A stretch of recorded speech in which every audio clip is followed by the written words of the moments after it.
negosyo, kalakalan, at industriya sa buong bansa.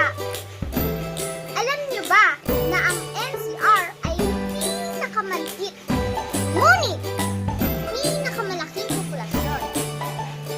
Ang pambansang punong rehiyon na tinatawag na NCR ay binubuo ng 16 na lungsod at isang bayan o munisipalidad. Gusto niyo bang malaman ang 16 at isang bayan na bumubuo sa NCR? Tara!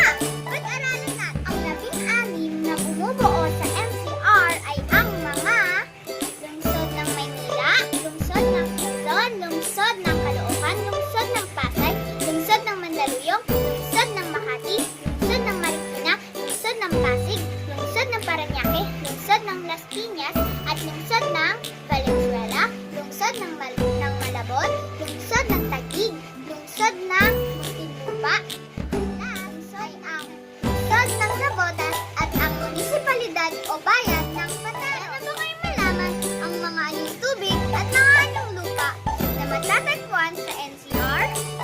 Magaling! Mga anyong tubig sa NCR. Una ay ang Nook ng Maynila. Matatagpuan ito sa kanluran ng NCR. Ilog Pasig. Ito ay dumadaloy mula sa Laguna de Bay.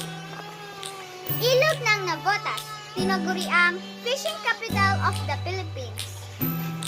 Ilog ng Marikina, sanga ng Ilog Pasig sa gitna ng lungsod. La Mesa Dam. Ito ay matatagpuan sa lungsod ng Quezon. Laguna de Bay.